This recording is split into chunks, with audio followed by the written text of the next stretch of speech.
kooky the creative class things get. Like that one right there, the fact that there's no guns whatsoever. Like that is something you would have never seen before. Like who would have ever thought about going to a match without a gun?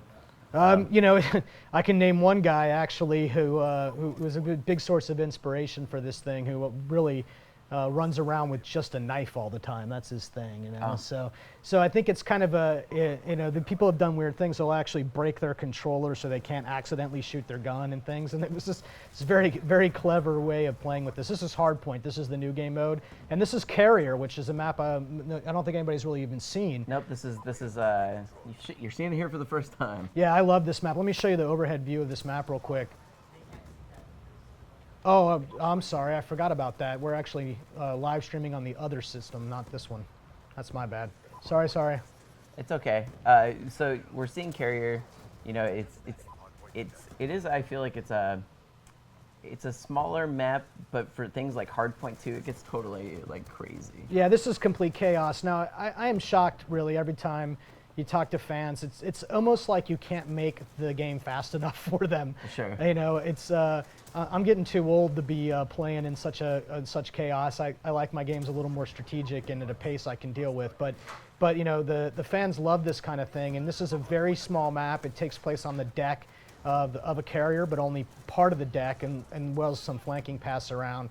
You know, and I think this map's going to be proved to be really popular, just because the action's so intense. So remember, if you want to send your questions at IGN with the hashtag BlackOps2, if you're just joining us, you can ask David Bondar here, Game Design Director, questions about the game.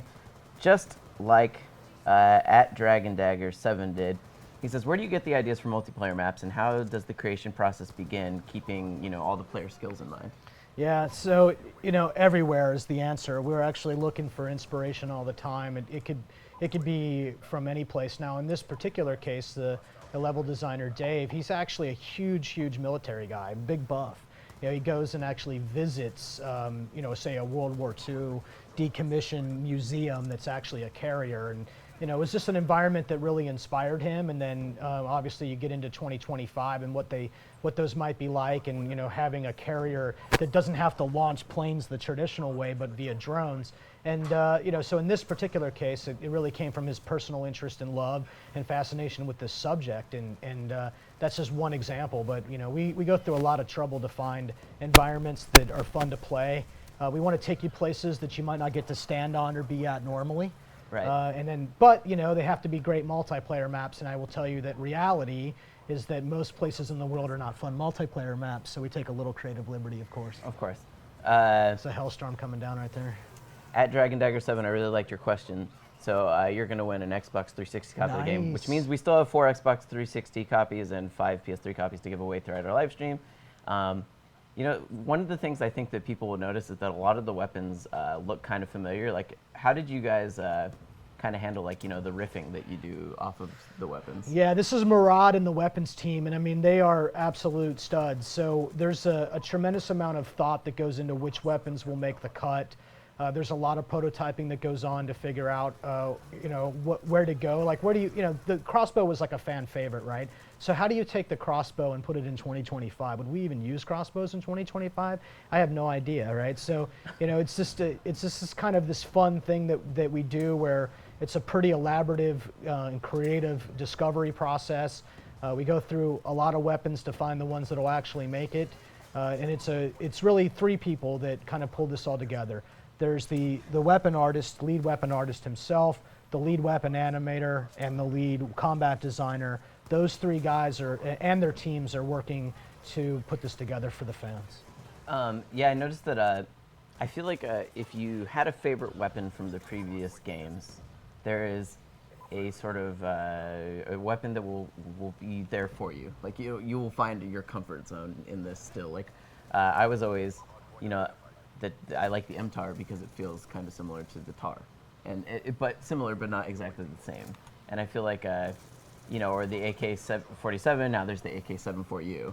You know, they are different but the same, and that's kind of comforting for someone that's played a long time. You know. Well, I mean, you know, accessibility is actually a really important design goal all the time, right? It needs to be something that you can kind of, you know, have a decent experience with right off the bat. Something that you've, you know, are familiar with, but there's actually a lot of differences here too. So one of the core system level differences in the weapon system right now is we have a tremendous amount of control over the fire rate system that we didn't have before. That's where you get attachments like the select fire switch. You can actually change the fire rate.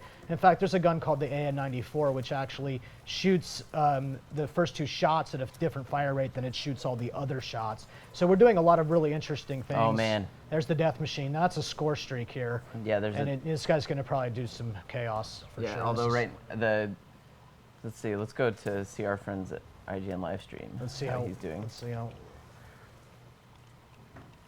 Yeah, how do you handle? Yeah, so there's the you see a A94 person with actually. the death machine rolling around. You can hear it in the background. You know that chain gun. How do you handle someone with the death machine? Yeah, so I stay out of the way and I try to get him to lay down out his ammo. So because this is a score streak, it doesn't magically disappear if you kill that guy. He can actually burn through all of his ammo before he's done with that reward. So you have to take shots on that guy from the side or from the back. You don't want to find yourself in a head-on situation that is not very pleasant, and then just get out of the way. So at Divinitize on Twitter, he says, "Can you talk about the different modes that'll be available?" And he says, "Will wager matches be returning?" Yeah, so we have in Black Ops 2 multiplayer, we have what we call party games. And now if you're familiar with Black Ops, you actually know those in the previous game as wager matches. But because we don't have COD points as our principal method of unlocking, right, we don't have the wager mechanic. But the game modes themselves, One in the Chamber, Sharpshooter, Sticks and Stones, all of those fan favorites are back and they're in party games.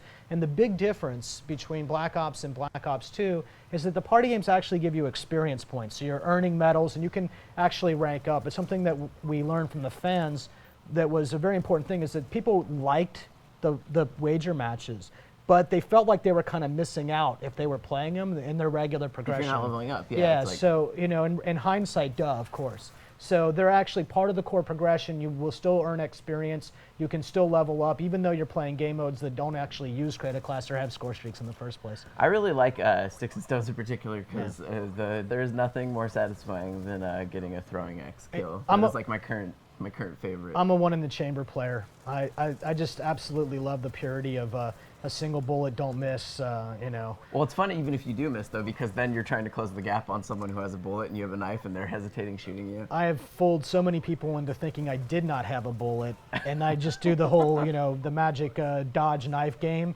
and then they walk up and I pop it in their head and it's over for them. Yeah, the ballistic knife is still in the game, though, and I think a lot of people...